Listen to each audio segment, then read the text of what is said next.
DD किसान, बदलते भारत की शान।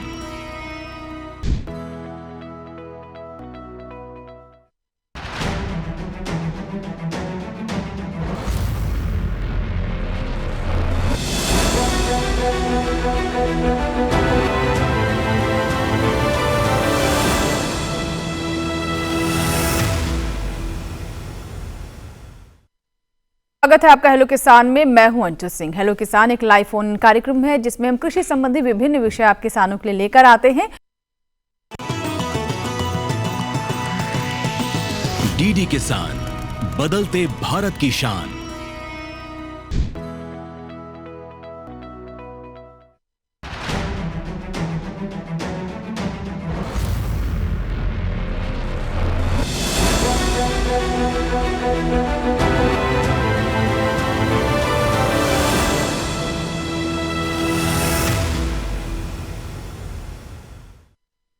स्वागत है आपका हेलो किसान में। मैं हूं अंशु सिंह। हेलो किसान एक लाइव फोन कार्यक्रम है जिसमें हम कृषि संबंधी विभिन्न विषय आप किसानों के लिए लेकर आते हैं। उनसे जुड़े हुए विषय विशेषज्ञ हमारे साथ स्टूडियो में होते हैं जो कि इस विषय के बारे में आपको विस्तार से जानकारी तो देते ही हैं, साथ ही आपके लाइव सवाल भी लेते हैं जो आप हम तक पहुंचाते हैं फोन कॉल या फिर व्हाट्सएप ईमेल के माध्यम से। तो आज किस विषय पर हम बात करने वाले हैं, सबसे पहले नजर डालते हैं आज के विषय पर। तो आज का हमारा विषय आधुनिक कृषि में उच्च गुणवत्ता वाले बीज, उर्वरक एवं कीटनाशक का चयन। इससे जुड़े हुए जो भी आपके सवाल हैं वो आप हमारे टोल फ्री नंबर पर बता सकते हैं। हमारा टोल फ्री नंबर नोट कर लें। हमारे दो टोल फ्री नंबर है 1800-113061। दूसरा नंबर भी आप नोट कर लें 1800-113061। ये हमारे टोल फ्री नंबर हैं जिन पर आप कॉल कर सकते हैं। इसके साथ ही आपको बता दें कि आप हमें व्हाट्सएप भी कर सकते हैं। अगर आप कॉल नहीं करना चाहते हैं तो आप अपना सवाल टेक्स्ट करके या वॉइस नोट के माध्यम से भी हमें भेज सकते हैं। 8800520717। ये हमारा व्हाट्सएप नंबर है। इसके साथ ही अगर आप चाहें तो हमें ईमेल भी कर सकते हैं। हमारा ईमेल आईडी नोट कर लें। हमारा ईमेल आईडी है hellokisan2015@gmail.com। तो जो भी माध्यम आपके लिए सुविधाजनक हो उसे अपनाएं और अपने सवाल हम तक पहुंचाएं। आप अपने अनुभव भी साझा कर सकते हैं। कोई सवाल है, कोई आशंका है तो उसका भी समाधान पा सकते हैं, वो भी लाइव। आइए बात करते हैं हमारे मेहमानों की जो कि हमारे साथ स्टूडियो में आज मौजूद हैं। इस विषय पर विस्तृत चर्चा करेंगे और साथ ही आपसे भी लाइव कॉल पर बात करेंगे। तो डॉक्टर के सिंह हमारे साथ हैं। सर बहुत बहुत स्वागत है। आप प्रधान वैज्ञानिक है बीज विज्ञान प्रौद्योगिकी संभाग, पूसा, नई दिल्ली में। तो बीज पर हमारा विषय है और उससे जुड़े हुए जितने भी सवाल हैं उनका जवाब आप देंगे। हमारे साथ चंद्र प्रताप सिंह जी हैं। सर स्वागत है आपका कार्यक्रम में। आप वरिष्ठ तकनीकी सहायक है कृषि एवं किसान कल्याण मंत्रालय में। और साथ ही हमारे साथ है प्रेम सैनी जी। सर आपका भी स्वागत है। आप वरिष्ठ तकनीकी सहायक हैं कृषि एवं किसान कल्याण मंत्रालय में, भारत सरकार। तो तीन खास मेहमान हैं और तीनों मेहमानों से बारी बारी हम इस विषय को तो समझेंगे ही, साथ ही अगर आपके जीवन में आपको भी बीजों को लेकर किसी तरह की चुनौती पेश आ रही है तो उसका भी समाधान मिलेगा। अगले 1 घंटे तक आप हमारे साथ बने रहें और हमारे एक्सपर्ट्स की बातों को बहुत ध्यान से सुने, जिससे आपका मार्गदर्शन तो होगा ही, अगर कोई चुनौती भी आ रही थी, कोई समस्या भी थी तो उसका भी निदान होगा। तो चलिए बातचीत की हम शुरुआत करते हैं। सबसे पहले डॉक्टर के सिंह जी, मैं आपसे जानना चाहूँगी, जो हम बात कर रहे हैं आधुनिक कृषि में उच्च गुणवत्ता वाले बीज और उर्वरकों की, अब क्योंकि हम आधुनिक कृषि का मतलब यह है कि जब आप अपने खेत का 1 इंच और पानी की 1 बूंद भी बर्बाद नहीं होने देना चाहते हैं और ये एक पूरी तरीके से व्यवसाय के तौर पर हमारे किसान अपना रहे हैं, ऐसे में बीजों की गुणवत्ता कितनी महत्वपूर्ण है? क्योंकि अगर कम बीज दर होगी और उसमें खराबी नहीं होगी तो भी आप उम्मीद कर सकते हैं कि अच्छी फसल प्राप्त होगी। कहते भी जैसे बीज होंगे वैसे ही आपको फसल मिलेगी। पुनः नमस्कार किसान भाइयों बहनों। जैसा कि आप मैडम ने अभी कहा कि जो गुणवत्ता युक्त बीज है उसका खेती में क्या योगदान है, एक बहुत सिंपल सी बात से आप इस बात को समझ सकते हैं कि आप देखेंगे कि बिना जुताई किए हुए भी खेती कर सकते हो, बिना पानी के भी खेती कर सकते हो, बिना खाद बिना कीटनाशक के, लेकिन अगर देखा जाए तो बिना बीज के खेती करना असंभव है। आप इस बातों से ही आप समझ सकते हो कि बीज का खेती करने में कितना बड़ा योगदान है। अब जैसे जो तत्व बताए, जो एलिमेंट्स हैं, जैसे मान लो कीट है, बीमारियां हैं, जी जी तो इन सब का भी समायोजन बीज की जो गुणवत्ता युक्त बीज होता है उसमें ही शामिल होता है। जी जी लेकिन कई बार किसानों को ये देखने में आता है कि जो बीज कहीं से खरीद के लेके आए, कहीं उसमें कुछ समस्या, जैसे बीज ही नहीं जमा तो उसने जिस तरह से कह कर के किसान जिस उम्मीद के साथ लेके आए थे उतनी पैदावार नहीं मिली, या उसमें जैसे तेल है या और चीज़ों का जो उसमें जितना बोला होगा कि भाई इतना % तेल निकलेगा उतना नहीं निकला। इन सब बातों का आज के कार्यक्रम में आप सब किसान भाई जो भी आपकी समस्या है या जिसकी आप जानकारी चाहते हैं वो सब बातें आप पूछ सकते हैं। तो इन सब चीज़ों पे अगर आप देखेंगे तो बीज के बारे में सबसे महत्वपूर्ण खेती के लिए। ठीक है, बिल्कुल। डॉक्टर चंद्र प्रताप जी, आप क्या कहना चाहेंगे? कितना, जैसे हम बात करते हैं बीजों की, उसके बाद हम ये भी देखते हैं कि बीजों को लेकर के भी कई बार हमारे पास किसान आते हैं, वो कहते हैं हम चाहते तो अच्छे बीज मिले लेकिन हमारी पहुंच नहीं बन पाती है वहां तक, या फिर उनके यहाँ के क्षेत्र के अनुसार जो बीज है वो उसकी जानकारी नहीं हो पाती है। बीज मिल जाते हैं तो किस बीज के लिए, किस वैरायटी के लिए किस तरह से खेती करनी वो जानकारी नहीं मिल पाती है। तो ये कितनी बड़ी चुनौती है? तो इसका जवाब मैडम मैं सबसे पहले ये बताना चाहूँगा कि पहले तो हमें ये समझना होगा कि गुणवत्ता युक्त बीज है क्या। जी जी जी। तो गुणवत्ता युक्त बीज के लिए गुणवत्ता युक्त बीज 4-5 इसके घटक हैं, जैसे कि germination percentage, genetic purity, physical purity, moisture. यदि हम जेनेटिक प्योरिटी ये है कि बीज जो है अपने मूल पौधे से उसने मूल गुण प्राप्त किए हैं। फिर आता है फिजिकल प्योरिटी। फिजिकल प्योरिटी ये है कि बीज में किसी प्रकार की मिट्टी नहीं है, दाने सिकुड़े हुए ना हो, दाने गोल हों और एक जैसे हों। मॉइस्चर में ये देखना होता है कि मॉइस्चर 9-10% के आसपास हो। जी जी। तो इन सारी 3-4 चीज़ों को मिला करके ही हमारा गुणवत्ता युक्त बीज बनता है। तो ये सबसे पहले हमें ये समझना होगा कि गुणवत्ता युक्त बीज क्या है। और उसके बाद इसी क्रम में भारत सरकार राज्यवार तरीके से वैरायटियों का नोटिफिकेशन करती है, क्योंकि हर वैरायटी और वो किस प्रकार से इस्तेमाल की जाए वो इस पर डिपेंड करता है कि वहाँ की जलवायु क्या है, उसकी मिट्टी क्या है। तो मेरा किसान भाइयों से ये निवेदन है कि अपने क्षेत्र, अपने राज्य के लिए अनुशंसित नोटिफाइड वैरायटियों का ही इस्तेमाल करें। जो वैरायटी आपके लिए नोटिफाई हुई है आपके राज्य के लिए, प्रयास करें कि उसी वैरायटी को इस्तेमाल करें। प्रेम सैनी जी, अब जैसा कि अभी चंद्र प्रताप जी ने कहा कि जो नोटिफाइड वैरायटीज़ हैं उन्हीं को ही जो किसान हैं उन्हें अपनाएं और सरकार की तरफ से इस तरह का नोटिफिकेशन दिया जाता है। ये उच्च गुणवत्ता युक्त और उचित बीज किसानों तक पहुंचे, इसको सरकार एक स्कीम के तौर पर, एक कह सकते कि एक मिशन के तौर पर कैसे अपना रही है? नमस्कार।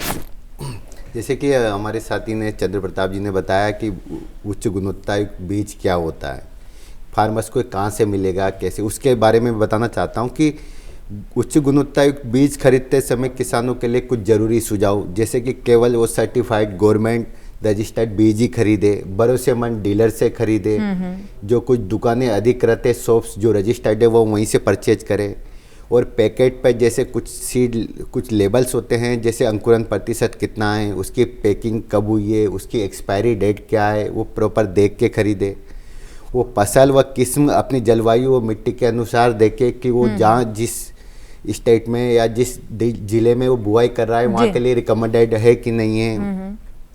वो जो भी उस सर्टिफाइड सीड खरीदे वो उसका पैकेट प्रॉपर सील बंद हो, उस पे उसका बिल, पक्का बिल वो ज़रूर ले। उससे ये कंफर्म होगा कि वो पक्के बिल से कि वो सर्टिफाइड सीड है, उच्च गुणवत्ता युक्त है। अगर कल जाके उसका कुछ अंकुरन नहीं होता या कुछ प्रॉब्लम्स आती है तो उसके पास वो सबूत होगा कि मैंने इस दुकान से सीड लिया है। जी, और ज़्यादा कई बार किसान बहुत सस्ते बीज के चक्कर में खराब गुणवत्ता वाले सीड खरीद लेते हैं, जिसकी ना तो कोई लेबल्स होता है ना कोई प्रॉपर बिल होता है। बिल्कुल, तो बिल्कुल। ये किसान भाइयों से ये कुछ व्यवहारिक सलाह है, व्यवहारिक कदम है जो हमारे किसान उठा सकते हैं ताकि वो ऐसी चीज़ों में ना फंसे जहाँ पर नकली बीज उनके पास आ जाएं, और जब वो फसल बोता है, जब परिणाम नहीं मिलता, तब जाकर के उसे पता चलता है कि वो तो ठगा गया। तो ऐसा ना हो, इसके लिए आपको अपने स्तर पर किस तरह की जागरूकता अपनानी है, वो अभी हमारे एक्सपर्ट ने बताई। फिलहाल ये रिपोर्ट देख लेते हैं।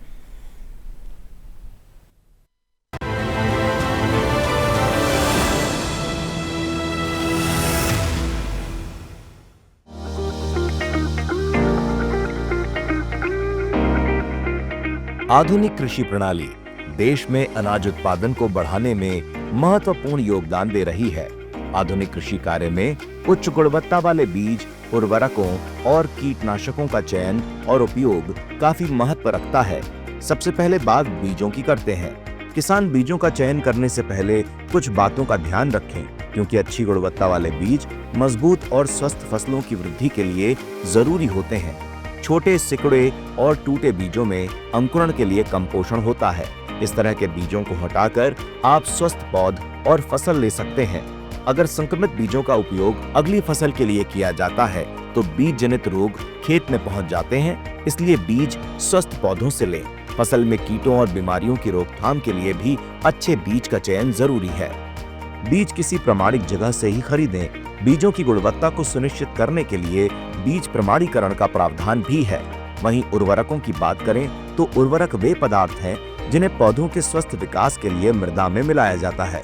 ये उर्वरक मृदा के खोए हुए पोषक तत्वों को पुनः स्थापित कर देते हैं। ऐसे में सही उर्वरकों का चयन और उनका सही मात्रा में उपयोग महत्वपूर्ण हो जाता है। रबी फसलों में संतुलित उर्वरकों का उपयोग करके किसान अच्छी पैदावार ले सकते हैं। बता दें कि खेतों में संतुलित उर्वरकों के उपयोग का प्रभाव न सिर्फ उपज पर पड़ता है, बल्कि इससे मिट्टी की उर्वरा शक्ति भी बढ़ती है। नाइट्रोजन युक्त खादें पौधों को विकसित करने में सहायक हैं और खाद्य उत्पादन में अनिवार्य हैं, लेकिन इनका उपयोग सोच समझकर फसलों की जरूरत के हिसाब से करना चाहिए। किसानों को जैव उर्वरकों का उपयोग भी करना चाहिए। जैव उर्वरक कई तरह के होते हैं, जैसे माइक्रोफॉस जैव उर्वरक, एजोटोबैक्टर जैव उर्वरक, राइजोबियम जैव उर्वरक और नील हरित शैवाल जैव उर्वरक। जैव उर्वरकों का उपयोग बीजोपचार, जड़ोपचार और मिट्टी के उपचार द्वारा किया जाता है। अगर बात कीटनाशकों के चयन की करें तो पहला और सबसे महत्वपूर्ण कदम है अपनी फसलों पर हमला करने वाले कीटों की पहचान करना। विभिन्न कीटनाशक विभिन्न कीटों के विशिष्ट कीटों को लक्षित करते हैं, इसलिए प्रभावी नियंत्रण के लिए कीट के प्रकार को जानना जरूरी है। कीटनाशक के प्रकारों को समझें। कीटनाशक की कई श्रेणियां हैं, जिनमें से प्रत्येक की क्रियाविधि और लक्ष्य कीट अलग अलग होते हैं। अपनी फसल में विशिष्ट कीट समस्या के अनुरूप कीटनाशक का प्रकार चुनें। किसान जैव कीटनाशकों का उपयोग भी कर सकते हैं। सरकार भी जैव कीटनाशकों के उपयोग को प्रोत्साहन देती है। किसान सही बीजों, उर्वरकों और कीटनाशकों का उपयोग करने से पहले अपने नजदीकी कृषि विज्ञान केंद्र से मार्गदर्शन भी ले सकते हैं।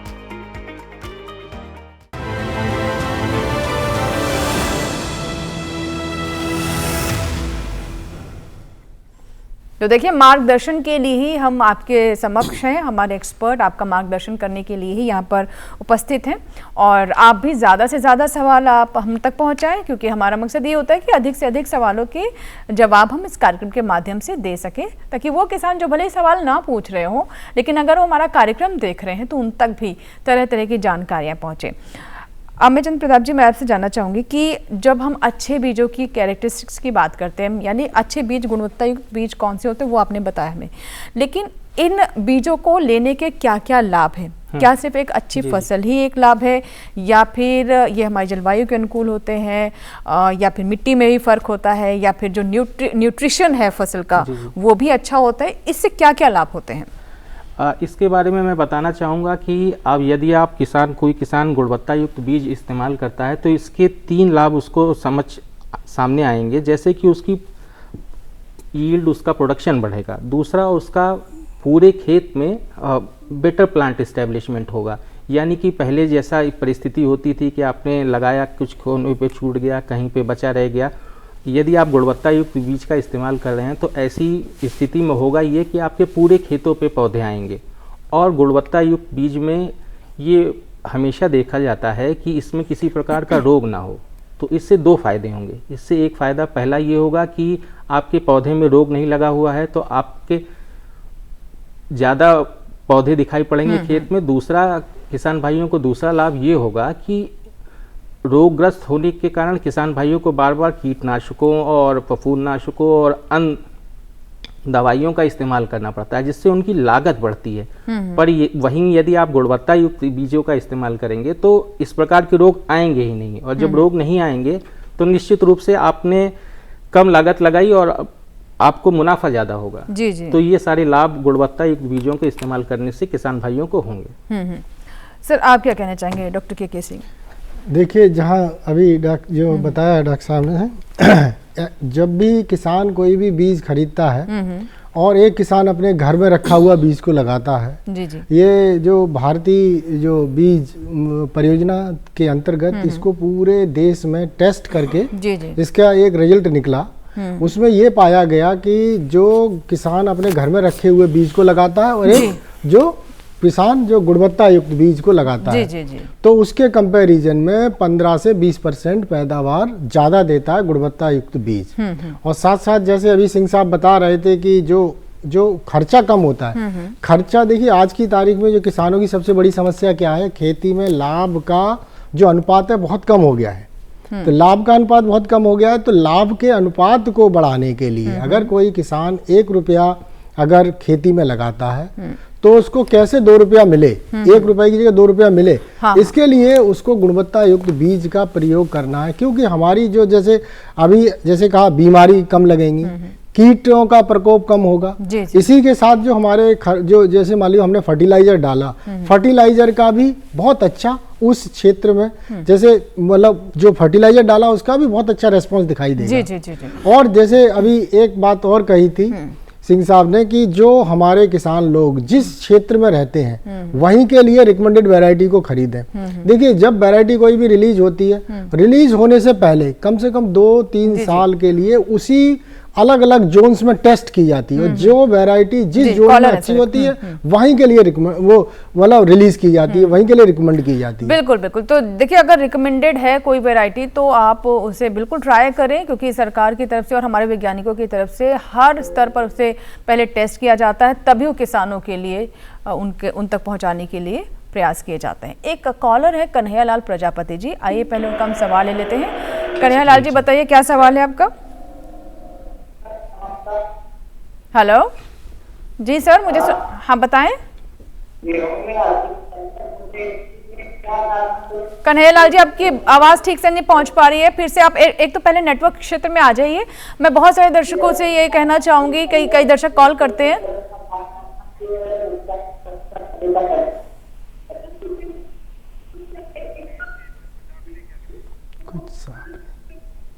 देखिए, आपकी आवाज़ कन्हैया लाल जी हम तक ठीक से नहीं पहुंच पाई, लेकिन जितना मुझे समझ आया, जो टूटी फूटी आवाज़ जो भी पहुंच रही थी कि गेहूं की फसल में कीट के बारे में बात कर रहे हैं कि जो गेहूं की फसलों में कीट लग जाते हैं। और हमारे दर्शक कन्हैया लाल प्रजापति जो थे, हेलो हेलो, ये सर कीट और बीमारियों की बात, गेहूं की फसल में कीट की समस्या की बात कर रहे थे। देखिए, जैसे किसानों को ज़्यादातर अभी तो गेहूं की फसल खैर अभी तो बुवाई चल रही है और कुछ जगह पर अभी तो 21-22 दिन की हुई भी होगी, पहला पानी लगा होगा। इनका पुराना अनुभव रहा होगा, उसके बारे में बता रहे हैं। तो जो गेहूं की फसल में ज़्यादातर जो देखा जाए तो शुरुआत के दिनों में जब अंकुरण होता है तो जहाँ पर जो पानी की मात्रा कम होती है उन क्षेत्रों में दीमक का प्रकोप देखा जाता है। दूसरा, जैसे फसल जैसे अब जब फसल जब बड़ी होती है, जब मान के चलिए जनवरी एंड में, तो जो आजकल पहले नहीं आता था लेकिन माहू जिसको एफिड कहते हैं वो आता है। तो जो जैसे टर्माइट का जो प्रकोप होता है शुरुआत के दिनों में, क्योंकि पौधों को काट देता है, जैसे 21 या मतलब बहुत शुरुआती दौर में, तो उससे क्या होगा, पौधों की संख्या कम हो जाएगी तो पैदावार कम होगी। तो इसके लिए किसानों को करना चाहिए, एक ये केमिकल आता है क्लोरोपायरोफॉस, उसका जो जहाँ पर सिंचाई करते हैं वहीं नाले, यहाँ पर ट्यूबवेल होगा या जहाँ से जिस सोर्स पर करते हैं वहाँ उसमें एक निडल को मतलब छेद करके वहाँ पर लगा दें, तो जिससे कि वो पानी के साथ जाएगा तो जो दीमक है वो आपके प्रकोप का बहुत कम हो जाएगा। और रही बात जब उसके लिए, जैसे अभी तो खैर ये समस्या किसी के यहाँ पर नहीं होगी एफिड की, लेकिन जनवरी के एंड में जब आएगी तो उस टाइम पे अगर लगता है किसानों को तो उसके लिए भी और क्लोरोपायरोफॉस का भी प्रयोग कर सकते हैं। और जैसे अभी बहुत सारे केमिकल आ गए हैं जिसको बहुत कम मात्रा में प्रयोग करके उसको आप कंट्रोल कर सकते हैं, क्योंकि बड़ा कोई कीट तो उस समय लगता नहीं है। बिल्कुल ठीक है। देखिए इसमें भी बहुत निर्भर करता है कि आपने कैसे बीज लिए हैं, वो बीज लिए हैं कि नहीं जिनको लेकर इस तरह के प्रयास किए गए हैं कि एक जो होता है ना कि उस इलाके में जो बीमारियां आ रही हैं उनसे उनमें प्रतिरोधक क्षमता आ जाए। तो इस बात का भी ध्यान रखिए कि सरकार की तरफ से किन बीजों को लेकर, कौन सी किस्मों को लेकर नोटिफिकेशन आ रहे हैं जो आपके क्षेत्र के लिए उचित है। फिलहाल राजकुमार जी एक दर्शक जिन्होंने सहारनपुर से हमें कॉल लगाया, उनका हम सवाल ले लेते हैं। हेलो राजकुमार जी, मुझे सुन पा रहे हैं? जी नमस्कार सर, नमस्कार, बताएं। मेरा जी गेहूं के उत्पादन के लिए लगानी चाहिए और उसमें कितना खाद और कितना उसमें डालना चाहिए इसके बारे में बताइए। गेहूं की फसल में खाद वगैरह कितनी होनी चाहिए, यही सवाल? अच्छा उत्पादन, जी सर। देखिए हाँ, हेलो, हाँ राजकुमार जी, हाँ देखिए अभी जितना भी जो गेहूं की जो प्रजातियां जो आ रही हैं, जो बाजार में बिक रही हैं, उनमें सब में आपको कम से कम 120 किलो नाइट्रोजन देना है। और इस नाइट्रोजन को जैसे अगर मान लीजिए आप बुवाई के टाइम पे अगर मान लीजिए डीएपी का मोटा मोटी अगर अंदाज अगर हम बताते हैं तो आपको ये रहेगा कि मान लीजिए डीएपी का एक बैग आप डालेंगे बुवाई के टाइम पे 1 एकड़ में, तो आपका जो है उसमें से भी नाइट्रोजन मिलेगा। और यूरिया का जो आपको मान के चलिए कि जो आपको 2.5 कुंटल यूरिया मतलब देना ही है, तो 2.5 कुंटल यूरिया को आप इस प्रकार से बांट लीजिए कि आप जैसे पहला पानी देंगे तो उसमें मान लीजिए 120 का जो हुआ तो उसको आप समझिए कि एक बैग तब डालिए जब पहला पानी देते हैं उसके बाद में। और इसी तरह से अगर मान लीजिए जैसे हम लोग कहते हैं कि 60 केजी अगर फास्फोरस चाहिए तो फास्फोरस अगर देने के लिए लगभग अगर जैसे 42% के करीब होता है फास्फोरस, मतलब 100 किलो में डीएपी जो आता है उसमें, और 18 किलो नाइट्रोजन होता है, तो उसके लिए आपको करना लगभग मान के चलिए 60-65 किलो के करीब आपको डीएपी का वो 1 एकड़ में देना है। अब इसी तरह से अगर आप देखेंगे तो पोटास की जो चाहिए 40 किलो के करीब, तो 40 किलो देने के लिए आपको जैसे उसमें 60% होता है तो वो आप इसको कैलकुलेट कर लीजिए, ये आपको वो फर्टिलाइज़र को देना है। नाइट्रोजन देने के लिए आजकल जो देख रहे हैं बहुत सारे जो किसान भाई हैं, जो आजकल नैनो यूरिया आ गया, नैनो यूरिया को जो प्रयोग में करें तो जब हमारा फसल लगभग मान के चलिए 2 महीने की हो जाए तब उस समय आप प्रयोग करें तो उससे वो फायदा करेगा। और अगर ये जो अगर ये नहीं आप प्रयोग कर पाते हैं तो आप 2% यूरिया का घोल बना करके भी छिड़काव कर सकते हैं। बिल्कुल। देखिए नैनो यूरिया इससे बहुत फायदे, एक तो आपको लाने जाने में जो मेहनत करनी पड़ती है आप साइकिल से भी जाकर ले आ सकते हैं और आसानी से छिड़काव करके मतलब उसे स्प्रे करके उसका ज़्यादा लाभ लिया जा सकता है। फिलहाल यहाँ पर दर्शकों को बता दें कि जहाँ सरकार हमारे किसानों तक उच्च गुणवत्ता वाले बीज पहुँचाने का प्रयास कर रही है, उन्हें जागरूक कर रही है, हमारे साइंटिस्ट काफ़ी मेहनत कर रहे हैं, वहीं दूसरी तरफ हर क्षेत्र में हमारा देश आत्मनिर्भर हो इसके लिए भी सतत प्रयास किए जा रहे हैं। उन्हीं में से एक है तिलहन, यानी जो हमारे ऑयल सीड्स हैं उसमें हम कैसे आत्मनिर्भर हों और इसका रकबा भी बढ़े, खेती भी बढ़े और हमारे किसानों के बीच में लोकप्रिय हो, ताकि दूसरे देशों पर जो हमारी आत्मनिर्भरता है वो कम हो और हम सेल्फ सफिशिएंट हो सकें। आइए देखते से जुड़ी रिपोर्ट।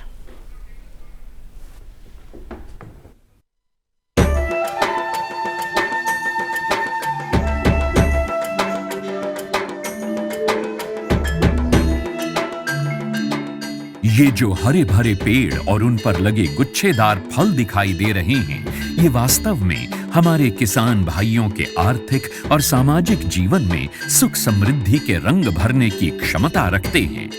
ऑयल पाम की खेती से किसान सामान्य फसलों की तुलना में कम लागत एवं मेहनत से अधिक आय प्राप्त कर सकते हैं।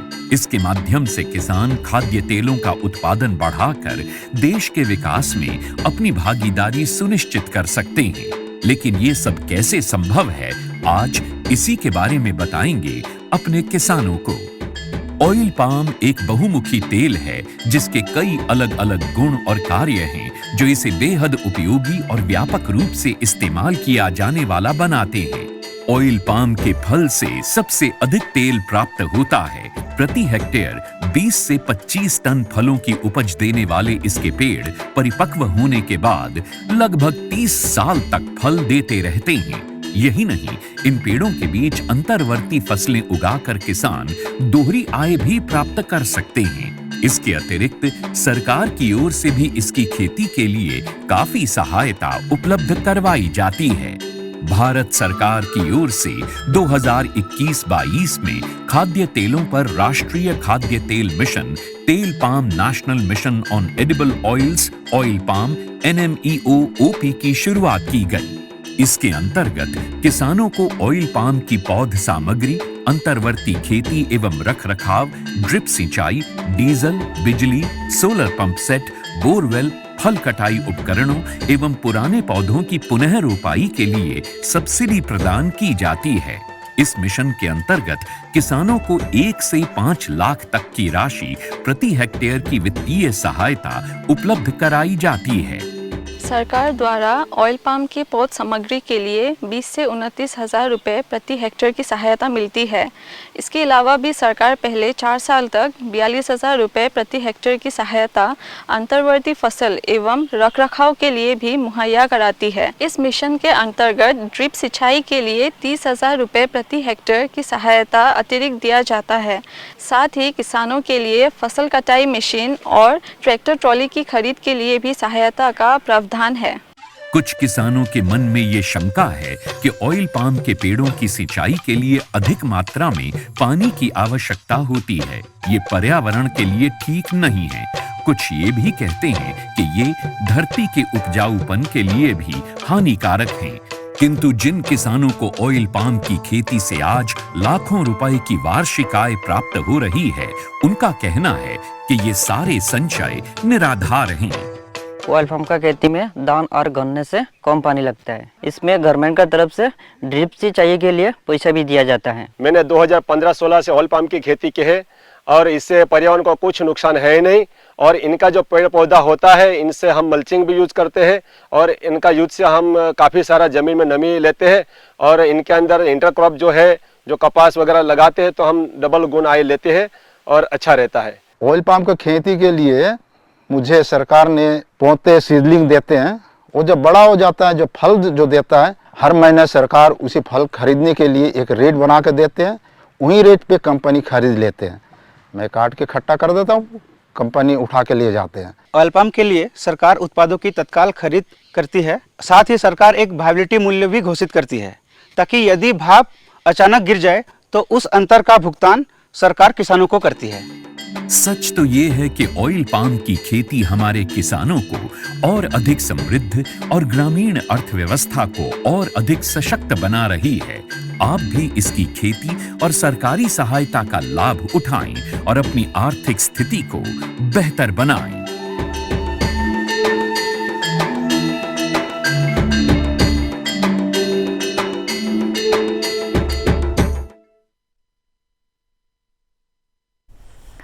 और चलिए ब्रेक के जैसा कि भी हमने आपको रिपोर्ट दिखाई और अब हम बात करते हैं हमारे एक दर्शक की जिन्होंने अभी हमसे संपर्क किया था ब्रेक से पहले, इस रिपोर्ट से पहले। आइए बात करते हैं उनसे। हेलो हेलो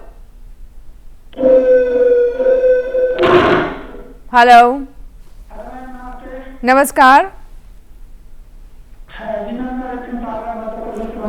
विपिन है हमारे साथ। जी विपिन जी बताइए, सागर से बात कर रहे हैं आप, सवाल बताइए।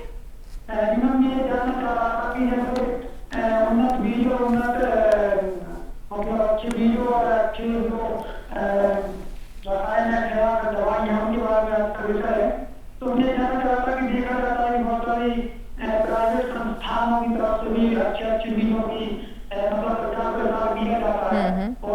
यहाँ पर किसानों के पास भी बहुत सारे व्यक्ति आते हैं जो कि बीजों को खरीदने की सलाह देते हैं, तो हम कैसे जानें कि उन्नत बीज है और हमें खरीदना चाहिए कि नहीं खरीदना चाहिए?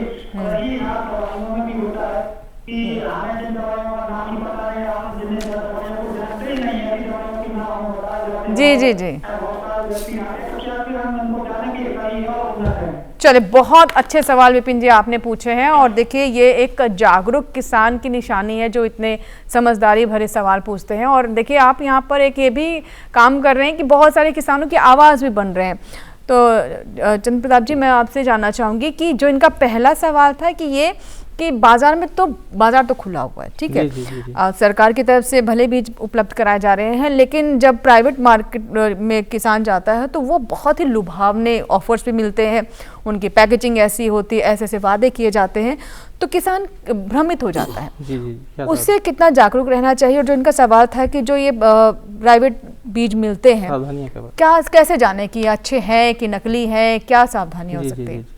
तो मेरा इस विषय पर किसान भाइयों से ये कहना है कि जब भी आप अपना बीज खरीदें तो ये पक्का करें कि ये अधिकृत डीलर है कि नहीं, और आपका बीज ये कैसे पता करेंगे सर अधिकृत है कि नहीं? उनका लाइसेंस वगैरह की प्रक्रिया है, उनके लाइसेंस वगैरह की प्रक्रिया है, तो उस पर वो ज़्यादातर में होता ये है कि वो सीड डीलर लाइसेंस होता है, तो ये पता कर लें कि इसके पास लाइसेंस, इसका वैध लाइसेंस अधिकृत डीलर है कि नहीं, और जिस वैरायटी को आप लेने गए हैं आप उस बोरे पर देख लें कि उस वही वैरायटी लिखी हुई है कि नहीं, और उसके बाद उसके वैरायटी का उस बोरे पे लिखा रहता है परीक्षण की तारीख, तो किसान भाई उसको ज़रूर देख लें कि परीक्षण की तारीख उस पर दी हुई है कि नहीं, और उस पर किसने बनाया है बीज उसका भी डिटेल रहता है, बाकी कुछ और डिटेल भी रहते हैं। तो जब भी बीज खरीदें, मेरा किसान भाइयों से विनम्र निवेदन है कि उसकी रसीद जरूर अपने साथ रखें और देख लें कि उस पर टैग कौन सा है। नीला टैग सर्टिफाइड सीड का टैग होता है। नीला?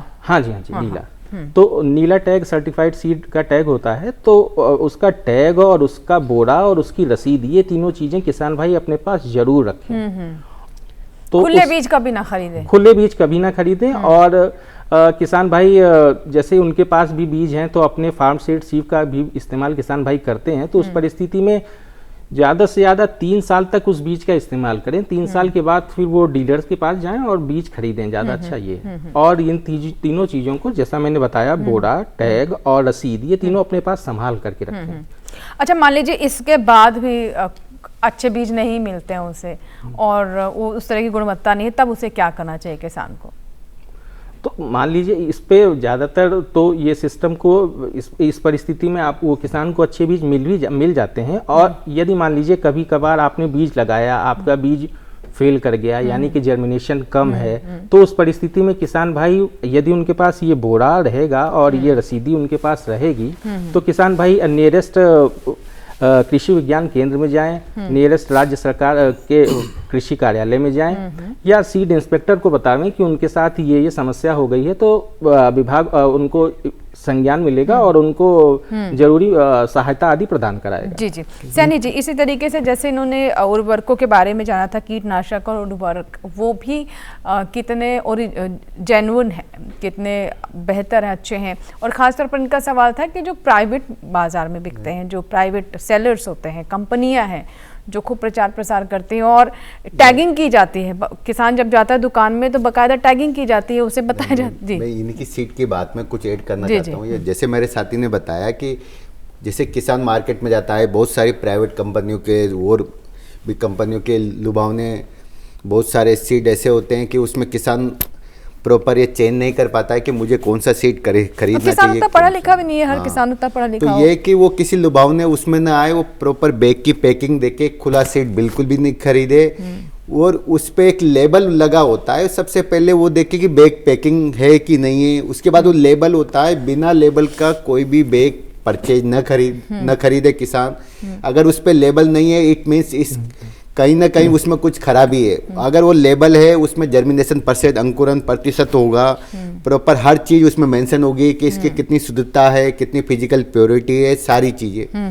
अगर फिर वो किसान अगर उस सीड को खरीदने के बाद अगर वो सीड फेल होता है, जर्मिनेशन नहीं होता है, तो जैसे हमारे साथी ने बताया कि उसका बैग, वो टैग, वो बिल संभाल के रखे, उसके बाद भी अगर बीज में कुछ प्रॉब्लम्स आती है, प्रॉपर अंकुरन नहीं होता है, बीज फेल होता है, उसको लगता है बीज नकली है, तो वो संबंधित जिला कृषि अधिकारी के जाके उसकी कंप्लेन कर सकता है, उसकी शिकायत दर्ज करवा सकता है।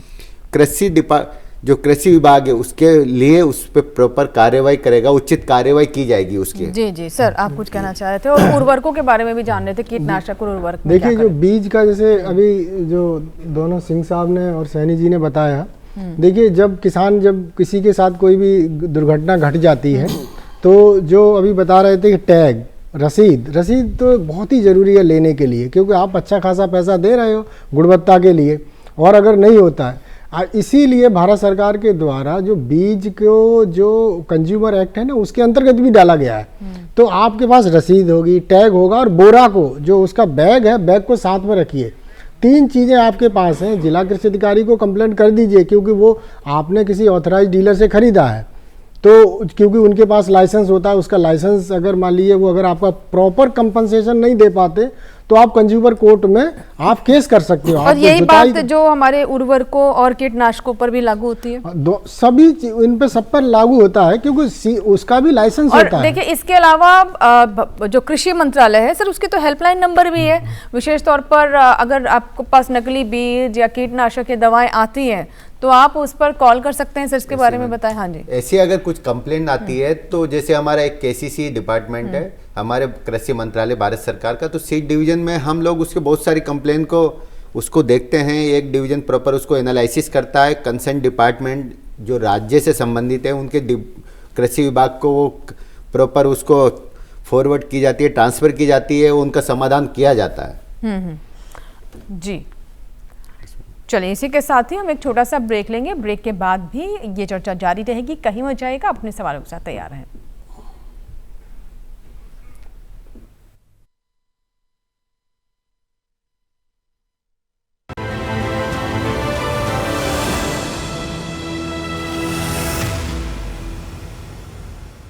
डीडी किसान ने कर ली है तैयारी, यहां मिलेगी पशुपालन की हर एक जानकारी, घर आंगन से लेकर व्यवसायिक फार्म तक, मुर्गी पालन से लेकर रेगिस्तान के जहाज तक। बीमारियों से पशुपालक बिल्कुल ना हो परेशान, विशेषज्ञ करेंगे आपकी समस्या का समाधान। देखिए अपना पशु चिकित्सक हर रविवार शाम 6:30 बजे दूरदर्शन किसान पर।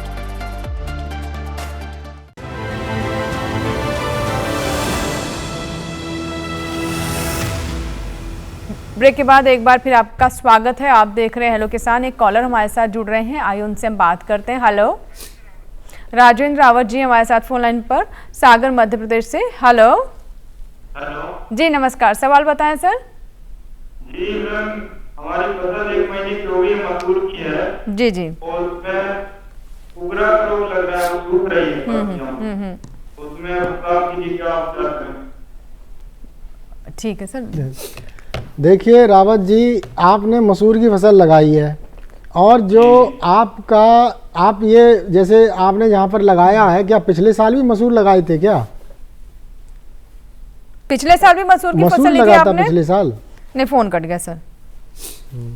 देखिए जो किसान जो मेरा ये सुझाव सुन रहे हैं, वो अगर देखिए आजकल जो सब हम लोग वैज्ञानिक लोग भी कहते रहते हैं कि फसलों को अदल बदल के बोना चाहिए, कि अब मान लीजिए हर साल मसूरी लगाएंगे तो उसमें तो जो बिल्ट है वो उकठा रोग आएगा ही। अगर ठीक करने के लिए आपको क्या चाहिए कि जैसे मान लीजिए शुरू में बीज को उपचारित करके लगाते, अगर आपने नहीं उपचारित करके लगाया है, अब यही एक उसका तरीका हो सकता है कि जैसे मसूर में ज़्यादा पानी भी नहीं दे सकते, लेकिन अगर हल्की सी अगर एक सिंचाई करेंगे तो थोड़ा सा इसका प्रकोप कम होता है। लेकिन साथ ही साथ अगर जैसे कुछ किसान भाई, जैसे हमने एक जो बताया था पहले भी दवा, जैसे क्लोरोपायरोफॉस, अगर पानी लगाने के टाइम पे अगर उसको थोड़ा सा दे दें, क्योंकि मसूर की फसल में ज़्यादा पानी नहीं लगाया जाता है, लेकिन अगर आप खेत को जो जैसे बदल लेते शुरू में, तो आपका ये समस्या नहीं होती, और बीज को उपचारित करके लगाते तो समस्या बहुत ही कम मतलब होती है आपकी। तो इसलिए अगले बार से जब भी कोई भी किसान चाहे किसी भी फसल का बीज लगाएं, उसको उपचारित करके जरूर लगाएं। और फसलों को जैसे इस साल आपने मसूर लगाई, अगले साल उसमें कोई मान लीजिए गेहूँ लगाइए या दूसरी फसल लगाओ, दलहन को छोड़ के दूसरा, और इसी तरह से ये एक बहुत ही अच्छा सिद्धांत है जिसकी वजह से हमारे बीमारियों और कीट नियंत्रित होते हैं और फसल की पैदावार भी अच्छी होती है। जी। कैलाश प्रजापति जी हमारे साथ हैं, एक दर्शक फोन लाइन पर, आइए उनसे हम बात करते हैं, मध्य प्रदेश से हमारे साथ। जी कैलाश जी बताइए क्या सवाल है। नमस्कार। जी जी। हमारी फसल गेहूं की 1 महीने के हो गए तो उसमें खरपतवार की अधिक शिकायत है, तो उसमें कौन सी दवाई का छिड़काव करें? किस चीज की शिकायत है उसमें? खरपतवार की। अच्छा हाँ कैलाश जी, आपकी फसल में किस चौड़ी पत्ती वाले खरपतवार हैं या छोटे पत्ती वाले, कैसे हैं खरपतवार? हेलो, हाँ कैलाश जी। सर मुझे लगता है वो हमारी आवाज़ नहीं, अब दोनों तरह से बता दीजिए। देखिए जहाँ तक जो गेहूं की फसल 1 महीने की हो गई है, तो आप लोग जैसे अभी बाज़ार में भी बहुत सारे मतलब बीडीसाइड आ रहे हैं, लेकिन ज़्यादातर आप देखेंगे जैसे अगर चौड़ी पत्ती वाले खरपतवार हैं तो आप लोग देखें बहुत एक पुरानी दवा आती है 2,4-D। आप उसका देख लीजिए आज की तारीख में कि कितना वो कंसंट्रेशन का है, तो आप उसके हिसाब से उसका सॉल्यूशन बना के वो चौड़ी पत्ती वालों के लिए वो आप स्प्रे करिए।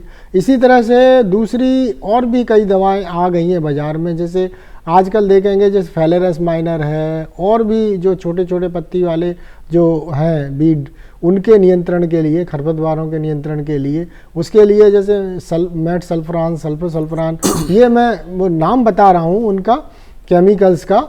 इनकी जो बाज़ार में बहुत सारे मतलब ब्रांड के मिल जाएंगे, आप किसी भी दुकानदार के पास जा कर के और अच्छी कंपनी का इसका ले करके और आप इसका स्प्रे करेंगे तो आपका ये मतलब जो समस्या बता रहे हैं वो नियंत्रित होगी। इसी तरह से बहुत सारे ब्रांड का नाम मैं इसलिए नहीं बताना चाह रहा हूँ, मैंने आपको मुख्य जो तत्व है वो बता दिया है। तो आप लोग जा कर के जो दुकानदार हैं उनसे आप संपर्क करें, क्योंकि सभी दुकानदार भारत सरकार और राज्य सरकार के द्वारा नियंत्रित होते हैं, तो वो आपको जो भी अच्छा है खरपतवार नाशी देंगे। जी जी। सर चंद्र प्रताप जी, आप क्या बताना चाहेंगे? जो हम गुणवत्ता युक्त बीजों की बात कर रहे हैं, तो हमारे देश में इनको बनाने का क्या प्रोसेस है, किस तरह से हमारे देश में इस पर काम जी हमारे यहाँ गुणवत्ता युक्त बीजों को बनाने के लिए 3 स्तरीय प्रणाली का इस्तेमाल होता है, जिसमें पहला है ब्रीडर सीड, प्रजनक सीड, दूसरा है फाउंडेशन आधारीय सीड, और तीसरा है सर्टिफाइड सीड। तो ब्रीडर, फाउंडेशन और सर्टिफाइड 3 जनरेशन सिस्टम का हम इस्तेमाल करते हैं। ब्रीडर सिस्टम ये ब्रीडर सीड वो है, वो प्रजनक द्वारा, ब्रीडर द्वारा स्वयं ही बनाया जाता है। ICAR एवं विभिन्न SAU स्टेट एग्रीकल्चर यूनिवर्सिटीज़ के पास में ये उपलब्ध होता है, और इसमें जेनेटिक प्योरिटी, फिजिकल प्योरिटी सबसे सर्वाधिक होती है। फिर ये इससे बनाया जाता है आपका फाउंडेशन बीज, आधारीय बीज, और ये बीज ज़्यादातर स्टेट सीड कॉर्पोरेशंस के पास में होता है। और इसके बाद तीसरा और जो सबसे ज़रूरी बीज है वो होता है सर्टिफाइड बीज। ये सर्टिफाइड बीज ही किसानों को मुहैया कराया जाता है, और इसके टैग का रंग नीला होता है, और किसान इसी बीज को बो करके अच्छी आय और अच्छा मुनाफा कमाते हैं। तो भारत में इस समय 3 स्टेजेस का सीड प्रोडक्शन होता है, और ये 3 स्टेजेस हैं मैडम। जी। एक और इसमें एक बात जोड़ना चाहते हैं, जैसे आजकल जो जितने भी हमारे प्राइवेट कंपनियां हैं, भारत सरकार के जो भी मतलब संस्थान हैं, ये सब लोग ज़्यादातर जो आजकल जो जैसे अभी बताया सिंह साहब ने कि ब्रीडर सीड, फाउंडेशन, सर्टिफाइड, इनके अलावा एक नई मतलब कैटेगरी जोड़ी गई है TFL। तो TF ट्रुथफुल लेबल सीड, मतलब उसका ये है कि जो सर्टिफाइड सीड के जितने भी जो मानक हैं वो सच मानक उसमें TL सीड में होंगे। ये कैसे पता चलता है सर? जैसे मान लीजिए किसी किसान ने खरीदे बीज और वो बोरा लेकर गया, तो TL सीड्स हैं या नहीं, ये क्या मतलब उसका क्या निशान होता है? जैसे अभी इन्होंने बताया कि ब्रीडर सीड का जो टैग होता है वो उसका गोल्डन येलो कलर होता है, और फाउंडेशन जो सीड होता है उसका सफ़ेद कलर का होता है, उससे ही पता चल जाता है। और जो सर्टिफाइड सीड जैसे अजहर ब्लू मतलब नीला से थोड़ा सा मिलता जुलता। और जो TFL सीड होता है उसका लगभग मान के चलिए हल्का सा हरा सा पल लिए हुए, लाइट मतलब ग्रीन टाइप का। इन टैग्स का मतलब ये होता है कि इनके ऊपर वो कैटेगरी पूरी लिखी होती है कि भाई इसमें कौन सी फसल है। अब जैसे मान लीजिए सर्टिफाइड सीड की बात की तो उसमें एक तरफ उत्पादक का नाम लिखा होगा, दूसरी तरफ लिखा होगा जैसे उत्तर प्रदेश बीज प्रमाणीकरण संस्था, हरियाणा राज्य प्रमाणीकरण संस्था, इस तरह से। तो वो टैग से ही पता चल जाएगा कि ये प्रमाणित सीड है। लेकिन TL सीड किसी के द्वारा प्रमाणित नहीं होता, सेल्फ सर्टिफाइड सीड होता है। लेकिन गुणवत्ता के मानक में वो सर्टिफाइड सीड से किसी मायने में कम नहीं होता। अच्छा सर, क्या कोई QR कोड भी होता है? क्योंकि ऐसा भी सुनने में आता है कि QR कोड हुआ करेगा। अभी मंत्रालय के द्वारा सभी बीज उत्पादकों को ये एक निर्देश जारी किया गया है कि सभी जो भी उत्पादक होंगे अपना QR कोड टैग के ऊपर अंकित करेंगे, जिससे कि पता चल सके। पहले भी ऐसा है ना, ये अब QR कोड का कंसेप्ट अब आया। पहले हमारे जो बीज अधिनियम था 1966 उसके अंतर्गत था लॉट नंबर। लॉट नंबर से भी पहले पता चल जाता था किस राज्य का है, किस प्रोसेसिंग प्लांट पे हमारा बीज प्रोसेस हुआ है, तो कहाँ पर मार्केटिंग हो रही है। अब तो सर हर व्यक्ति आसानी से देख सकता है ना, उसे बस QR कोड स्कैन करना है, उसकी पूरी हिस्ट्री निकल करके आ जाएगी। और यहाँ पर किसी तरह की धोखाधड़ी की आशंका जो है वो भी कम हो जाती है, मतलब ये एक अपने आप में प्रमाणित होता है। इसी के साथ ही यहाँ पर एक छोटा सा हम ब्रेक लेंगे। ब्रेक के बाद जब वापस आएंगे तो हम बात करेंगे कि ये सर्टिफाइड बीजों की हम बात कर रहे हैं और ये कह रहे हैं सर्टिफाइड जो सेलर है उन्हीं से लें, लेकिन ये सर्टिफिकेशन का तरीका क्या होता है, इसके कितने नियम कड़े हैं, किस तरीके से ये सर्टिफिकेशन मिलता है, इस पर बात करेंगे छोटे से ब्रेक के बाद।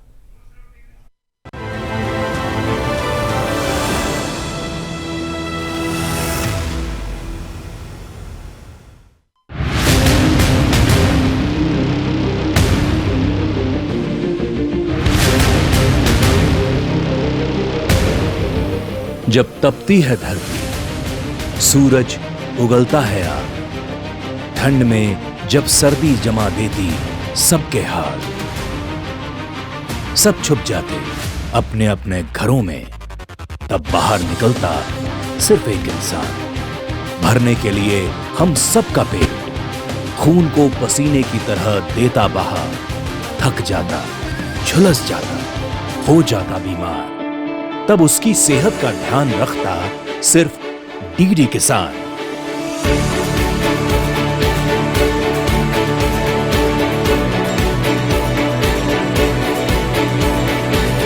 देखिए स्वस्थ किसान शनिवार शाम 6 बजे लाइव सिर्फ दूरदर्शन किसान चैनल पर।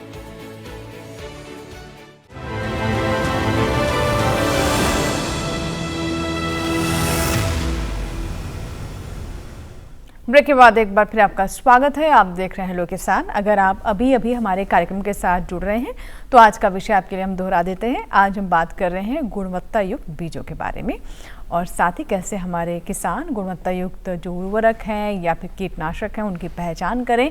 इनसे जुड़े हुए कोई भी अगर आपके सवाल हैं तो आप हम तक पहुँचाएँ। 3 विशेषज्ञ हमारे साथ स्टूडियो में मौजूद हैं जो कि इस विषय पर विस्तार से जानकारी दे रहे हैं और आपके सवालों के जवाब भी। और इस बीच एक कॉलर है, आइए बात करते हैं। बिहार से हमारे साथ एक कॉलर जुड़ रहे हैं। हेलो, रामचंद्र जी है जी। रामचंद्र जी बताइए क्या सवाल है। सर मक्का का बीज लगाना है, कौन सा मक्का का बीज? सर मुझे लगता है कि आप ये बता सकेंगे कि कहाँ से अच्छे बीज उन्हें प्राप्त हो सकते हैं, या फिर जैसे जानना चाहे कि इनके क्षेत्र के अनुसार कौन से बीज हैं मक्का के।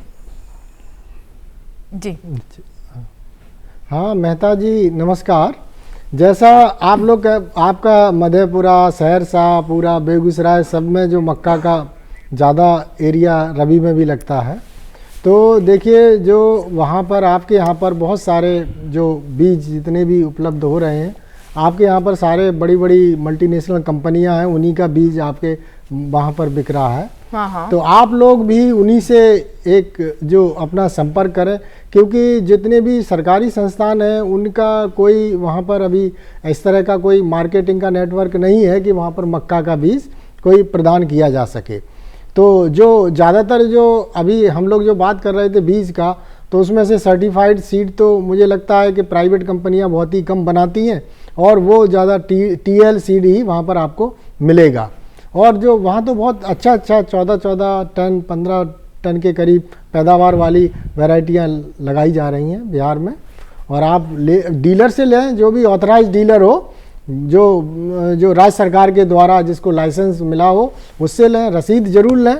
और जो बीज लेंगे उसके टैग रहें, बोरा रखें ये, जिससे कि कभी आपके साथ कोई भी अगर मान लीजिए कोई अनहोनी होती है तो आप उसको आप अपना कंपनसेशन के लिए आप उसे मुआवजा ले सकें। जी जी बिल्कुल सर। अब बात कर लेते जो मैंने ब्रेक से पहले टीज़ किया था कि सर्टिफिकेशन किस तरीके से होता है। जैसे हम कहते हैं ऑथराइज डीलर्स जो हैं उन्हीं से बीज खरीदें, या फिर जो बीजों का सर्टिफिकेशन, जो सर्टिफाइड बीज, ये क्या मतलब क्या प्रोसेस क्या होता है, क्या मानक है इसके? सर्टिफाइड सीड सर्टिफिकेशन एजेंसी द्वारा किया जाता है। जो बीज प्रमाणीकरण संस्थाएं होती है, हर स्टेट में, हर राज्य में उसकी अपनी एक बीज प्रमाणीकरण संस्था होती है। जी जी। ये सबसे पहले जो भी फार्मर्स होता है या कंपनी या जो भी बड़े लेवल पे जो सीड प्रोडक्शन का काम करते हैं, उनसे अपने इस जो कंपनी या किसान होता है उससे बीज उत्पादन के लिए एक आवेदन लेती है, एक फॉर्म में कौन सी वैरायटी है, क्या है, कितना एरिया है, वो सारी उसमें जो भी वो कॉलम्स होते हैं उसको एक आवेदन लेती है। उसके बाद उस सोइंग के बाद बुआई के बाद कटाई से पहले एक जो बीज प्रमाणीकरण अधिकारी होता है उस फील्ड का निरीक्षण करता है। वो 3 से 5 बार, मिनिमम 3 टाइम्स और मैक्सिमम 5 टाइम्स उस खेत का निरीक्षण करता है। वो देखता है कि प्रॉपर डिस्टेंस है नहीं है, प्लांट टू प्लांट, पादप से पादप की दूरी रखी गई है नहीं रखी गई है, जो क्रॉप से उसके मानकों को पूरी तरह उन्होंने फॉलो किया है कि नहीं किया है। फिर उसके बाद कटाई के बाद प्रयोगशाला में उन बीजों को कटाई के बाद उन बीजों का निरीक्षण किया जाता है, उनकी अंकुरण प्रतिशत देखी जाती है, उनकी जर्मिनेशन % है कि नहीं प्रॉपर। सभी मानकों के पूरा होने पर जो ये बीज प्रमाणीकरण संस्था है उसको एक टैग जारी करती है। जैसे कि इन्होंने बताया कि 3 कंडीशन के लिए कि न्यू ब्रीडर के लिए तो इन्होंने बताया कि गोल्डन येलो होता है, आधारीय बीज के लिए सफ़ेद टैग होता है जैसे, और इसके लिए ब्लू कलर होता है सर्टिफाइड सीड के लिए। तो एक प्रॉपर सीड टैग जो देने का काम करती है वो बीज प्रमाणीकरण संस्था ही करती है। उसके बाद वो बाजार में प्रॉपर उच्च गुणवत्ता वाले सीड बिक रहे कि नहीं बिक रहे उस पर भी प्रॉपर निगरानी करती है। ये सारा काम सर्टिफिकेशन एजेंसी करती है जो बीज प्रमाणीकरण संस्था। सर आप कुछ ऐड करना चाहेंगे इसमें? हाँ, जैसा कि मित्र ने बताया, सैनी जी ने बताया कि इसमें पहले किसान को एक आवेदन करना पड़ता है, उसके बाद उसके तकनीकी बीज प्रमाणीकरण संस्था के तकनीकी कर्मचारी और अधिकारी आकर के खेत का निरीक्षण करते हैं और पहले तो उसके बीज की स्रोत की भी जांच करते हैं। फिर जब खेत लग जाता है तो निरीक्षण करते हैं और निरीक्षण के बाद जब फसल कट जाती है तो फिर उसके बाद उसके बीज का परीक्षण किया जाता है। और जब ये सब कुछ तयशुदा मानकों के अंतर्गत पाया जाता है तो होता ये है कि तब वो बीज प्रमाणीकरण संस्था अमुक बीज को टैग और उस ग्रोवर को प्रमाण पत्र दे देती है और तब वो जाकर के बीज सर्टिफाइड बीज कहलाता है। तो इसमें कई स्तरों पर जांच पड़ताल की जाती है, इसलिए इसमें किसी भी प्रकार की त्रुटि या कमी पाए जाने की संभावना बहुत कम होती है। इसीलिए कहा भी जाता है किसान भाइयों से कि हमेशा ज़्यादा से ज़्यादा प्रमाणीकृत बीजों का ही इस्तेमाल करें, क्योंकि इनकी कई स्तरों पर जांच परख की जाती है। जैसे एक अभी सिंह साहब ने जो बताया, इसमें एक चीज़ और जोड़ना चाह रहे हैं, जैसे कि जो बीज का जैसे जो प्रमाणीकरण सिस्टम है वो हमारे भारत में वो कंपलसरी नहीं है, क्योंकि वो स्वैच्छिक है। तो जो प्रमाणीकरण जो सीड का होता है, जैसे जो सोर्स का जो बताया अभी, तो सोर्स का मतलब है जब कोई रसीद लेके आएगा, जब आवेदन के साथ रसीद लगाएगा, टैग लगाएगा, तभी उसका वहाँ पर रजिस्ट्रेशन होगा। क्रॉप जैसे मान लीजिए हमारी यहाँ जैसे मान लो गेहूं की फसल है या मक्का की फसल है, तो गेहूं की फसल है तो 2 बार जो सीड इंस्पेक्टर जो आपने फीस जमा कर दी उसके बाद में वो वहाँ पर आपके निरीक्षण करने आएगा, कटाई से पहले और जो जब हमारी बाली आएगी उस टाइम पे एक बार। और इसी तरह से अगर मक्का का है तो मक्का के वाले में 4 बार आएगा। तो ये जो है, इसी के बाद जब कटाई हो जाती है तो कटाई के बाद हमारे यहाँ पर कोई सीड ऐसे नहीं प्रोसेस कर सकता, उसके लिए प्रोसेसिंग प्लांट का रजिस्ट्रेशन भी होता है, उसको बाकायदा नंबर दिया जाता है कि किस प्रोसेसिंग प्लांट पे आप रजिस्टर वो कराओगे। और ये सीड सर्टिफिकेशन एजेंसी के अधिकारी के देख रेख में सीड का प्रोसेसिंग होता है। जी जी बिल्कुल, तभी ये सीड जब टैग इशू करते हैं सीड टेस्टिंग, यानी बहुत सतर्कता और पूरे जो कड़े नियम है उनका पालन किया जाता है। अब मैं चंद्र प्रताप जी, मैं आपसे जानना चाहूँगी कि सीड जो है ठीक है, सर्टिफिकेशन हो गया, सब कुछ है, लेकिन वो सुरक्षित भी रहे और जब आवश्यकता है तब किसानों तक पहुँचे, किसानों तक उनकी पहुँच बनी रहे, इसके लिए स्टोरेज एक बहुत महत्वपूर्ण कड़ी है। इसको लेकर क्या बताना चाहेंगे? हाँ, सीड स्टोरेज एक बहुत महत्वपूर्ण और प्रिजर्व भी करें हम, संरक्षण भी रहे उनका। तो सीड स्टोरेज अपने आप में एक बहुत बृहद विषय है। उसके लिए सबसे पहले यदि सीड स्टोरेज किसान अच्छा कर रहा है तो इसमें मोटा मोटी होता ये है कि 18 महीने से लेकर के 3.5 साल तक, 36 महीनों तक के लिए सीड स्टोरेज किया जाता है, ताकि किसान को जब उसकी ज़रूरत है उस समय किसान अपना उस स्टोर किए हुए बीज का इस्तेमाल कर सके। फिर इसमें आता है कि यदि किसान किसी जहाँ पे रख रहा है उस जगह को देखना पड़ता है, उसकी बीन है, कोठरी है, तो उसमें सही से कीटनाशक का इस्तेमाल कर दे, और फिर वहाँ पे जब बीज रख रहा है तो उसके पहले एक लकड़ी का पट्टा लगा दे और वो कमरा हवादार कमरा हो, और उसके साथ साथ जब भी स्टोरेज करे तो सबसे ज़्यादा ज़रूरी चीज़ ये है कि कपड़े का बैग हो या जूट का बैग हो, क्योंकि ऐसा करेगा किसान तो उसके जो बीज हैं उसके अंदर जो भी ज़रूरी है, जैसे उसका जर्मिनेशन परसेंटेज वगैरह गिरता नहीं है, तो इसलिए ये सारी चीज़ें सीड स्टोरेज में ज़रूर है किसान का। एक चीज़ मैं इसमें जोड़ना चाहता हूँ कि जो बीज जैसे स्टोर करने से पहले किसानों को उसका नमी जो है ना उसको कम कर लेना चाहिए, सुखाना चाहिए, क्योंकि जैसे गेहूं का जो नमी है कम से कम जो मिनिमम इससे ज़्यादा नहीं होनी चाहिए 12% से, इसी तरह दलहन अगर हम रखते हैं तो उसका 8% से ज़्यादा नहीं होना चाहिए। इस तरह से हर एक फसल का जो नमी की मात्रा है वो उसको निर्धारित की गई है, तभी वो अच्छा स्टोरेज में सुरक्षित रह सकता है। अदरवाइज वहां पर कीड़े लग जाएंगे, सारा बीज आपका मतलब खराब हो जाएगा। बहुत बहुत शुक्रिया तीनों मेहमानों का, सैनी जी आपका, चंद्र प्रताप जी आपका भी और के सिंह जी आपका भी।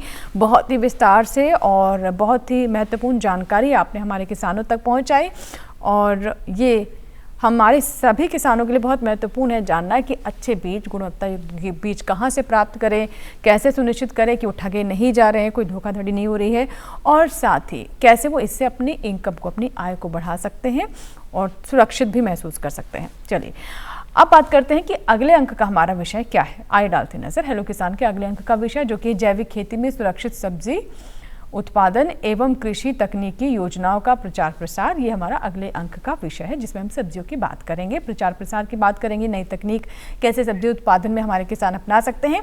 अगर आपके कोई सवाल है तो आप हमें पहले भी भेज सकते हैं, यानी कार्यक्रम के दिन से पहले भी देख लीजिए आप हमारा ईमेल आईडी hellokisan2015@gmail.com, ये हमारा ईमेल आईडी है।